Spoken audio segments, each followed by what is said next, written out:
Bonjour les amis, écoutez, aujourd'hui on va parler sur le fait que Jésus préférait se laver les pieds plutôt que les mains. Donc un passage très intéressant. Nous verrons à la fin aussi, nous allons aborder aussi le Coran, une partie très importante du Coran qui est très énigmatique aussi. Mais restez avec moi, vous verrez, on fera après le lien entre l'un et l'autre. Donc Jésus, lui, quand il mange, en général, en tout cas symboliquement dans la façon comme ça nous est présenté, certains diront que cela est vraiment littéral, d'autres diront que c'est symbolique. C'est pas grave, il n'y a pas de souci à cela.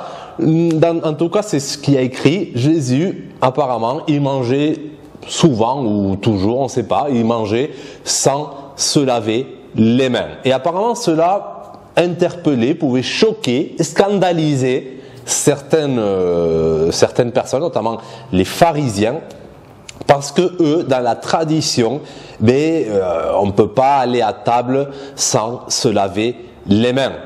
Qu'est-ce que cela pourrait symboliser, au-delà du fait de le faire vraiment physiquement? Qu'est-ce que ça cache? Qu'est-ce que ça symbolise? Mais très simplement que Jésus nous-même nous le dit, si tu t'es lavé les pieds, tout le reste du corps est pur. Donc tout le reste du corps, les mains font partie du corps, donc tes mains sont pures. Par contre, si les pharisiens, ils veulent tout, ils ont cette obsession d'être purs, ils se sentent toujours sales, toujours en train de se nettoyer, et justement cette obsession peut-être vient de ce sentiment d'impureté. Pour eux, tout est impur. Si tu manges ça, c'est impur. Si tu touches ça, c'est impur. Si tu fais ci, cette obsession, voilà, de cette impureté que du coup, ils se sentent toujours sales. Il faut toujours se laver les mains. Il faut toujours tout se laver. Alors que Jésus est débarrassé de ce sentiment parce que pour lui, tout est saint, tout est pur, on va dire. Et le fait que tout est saint, tout est pur, ça l'oblige en quelque sorte, parce qu'il est entouré de gens qui croient à l'impureté, qui voient tout, que de l'impureté partout, mais il est entouré de marcher il est obligé, Jésus, de marcher parmi eux, donc il est obligé de passer par-dessus de cette croyance d'impureté. Il doit fouler avec ses pieds toute cette impureté. On va voir que Jésus a pardonné plein de péchés aux gens, donc il a réussi à faire de la terre son marchepied, de tout ce qui semblait impur, le marchepied. Donc du coup, on pourrait dire qu'il se salissait les pieds. C'est pour ça que quand il dit si dans une maison on ne vous croit pas, si on préfère dans cette maison rester dans l'impureté, mais vous passez au-dessus, débarrassez-vous de toute cette impureté, vous passez au-dessus, vous marchez, et du coup, c'est que vos pieds qui sont sales, donc secouez-vous les pieds, que cela ne monte pas jusqu'à la tête et que ça vous obsède pas, en quelque sorte.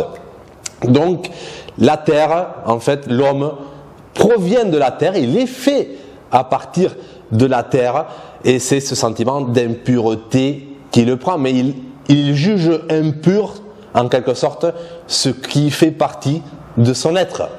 Donc c'est là un peu le paradoxe de la chose. Donc du coup, réussir à se débarrasser de ce sentiment d'impureté omniprésente, c'est ce qui nous permet de découvrir la sainteté, et que tout, en quelque sorte, tout ce qui arrive, tout ce qui se produit, même si c'est peut-être dur à comprendre, c'est pur, c'est le chemin, c'est comme ça. Donc nous pouvons voir cette façon-là, nous pouvons avoir cette interprétation de ces passages. Nous avons même Pilate qui se lave les mains sous l'influence on pourrait dire des pharisiens qui lui disent il faut le tuer, mais Pilate il commence à se sentir sale parce qu'il va devoir faire quelque chose qu'il veut pas, et il décide de se laver les mains pour se débarrasser un peu de ce sentiment de saleté, d'impureté. Et voilà, il s'est laissé influencer, il n'a pas réussi à fouler, à passer au-dessus de la pression, non, il a succombé à la pression, il s'est senti sale et il a eu ce besoin de se laver les mains. Alors que Jésus n'avait pas ce besoin parce qu'il n'avait pas de regret par rapport à ce qu'il faisait. Il savait que ce qu'il faisait était pur, était le chemin, la volonté de Dieu en quelque sorte. Donc très important d'avoir ça en tête. Et cela me fait penser justement au Coran. Nous avons une partie très intéressante où Moïse, il va suivre on nous dit dans le Coran avant de ne pas suivre les pas du diable. Et pourtant Moïse, à un moment, va suivre les pas d'un messager de Dieu qui va faire des actes atroces d'après sa vision, sa conception d'atrocité, de saleté. Mais Moïse, il va suivre ses pas parce qu'il va sentir le chemin le pousse à suivre les pas de ce messager de Dieu. Et ce messager va faire des choses très dures à accepter pour Moïse. Il va faire couler un bateau, il va ensuite tuer un enfant et après il va bâtir un mur. Donc nous voyons des choses un peu... Et Moïse, il comprend jamais ce qui se passe. Il a toujours un mot à dire sur ce que cette personne est en train de faire. Et cette personne, au début, lui prévient. Si tu me suis, tu n'auras pas de patience pour me suivre. Tu vas pas comprendre ce que je fais sans te poser des questions. Et Moïse lui dit, oui, je vais le faire. Mais la première fois, quand il fait couler le bateau, Moïse s'interroge, il demande, mais pourquoi tu fais ça? L'autre lui dit, tu m'avais dit que tu n'allais pas me poser de questions. Et Moïse s'excuse, oui, ok, excuse, je te pose plus de questions, je te suis. Et deuxième chute, l'homme va tuer un enfant. Moïse du coup est scandalisé. Mais pourquoi t'as fait ça? Pourquoi t'as fait ça? Donc deuxième chute. Et donc l'homme lui dit, mais écoute, tu m'as dit que si tu voulais on avait accordé que si tu voulais me suivre, tu m'interrogeais pas, et là tu me réinterroges encore. Moïse du coup lui dit, mais cette fois, écoute, cette fois vraiment, je te promets que je te suis et que si je te remets en question à nouveau, nos chemins se sépareront. Donc Moïse se condamne lui-même en disant cela parce que la troisième fois, lorsqu'il va faire l'homme va bâtir un mur, Moïse va dire, tu aurais pu quand même va bâtir un mur pour une famille. Moïse va lui dire, tu aurais pu leur demander de l'argent au lieu de faire ça gratuitement. Donc, et là, l'homme lui rappelle, tu m'as dit ça encore, tu me reproches encore alors que tu m'avais dit ça.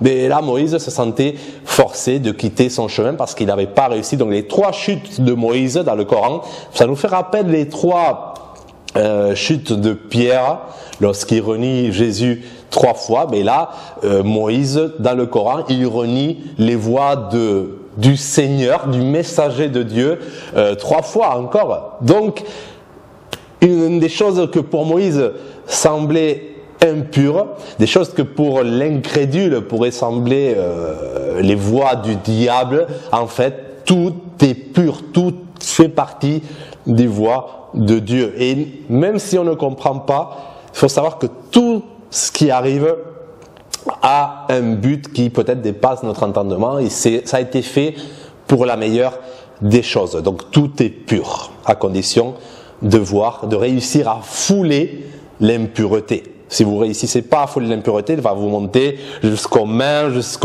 jusqu'à la tête et vous êtes imprégné d'impureté. Et il faut réussir à se débarrasser. Plus on se débarrasse de ça, plus le chemin, en quelque sorte, est facile. Moins on sent qu'on doit faire des choses compliquées pour nous purifier. Je ne sais pas si vous avez vu les rituels de purification chez les Juifs, ça peut être des tâches très lourdes. Si on est débarrassé de tout ça, la vie est beaucoup plus, je dirais, simple. Après, il y a des avantages aussi à cela compliquer et des inconvénients à ne pas cela compliquer. Les avantages, il y a toujours pour un salut, il y a toujours un sacrifice à faire. Donc, à vous de choisir après votre meilleur docteur, votre meilleur remède pour réussir à, en quelque sorte, vous débarrasser, vous laver les mains de cette impureté. À chacun son choix. Soit vous la foulez avec les pieds, soit vous vous nettoyez les mains.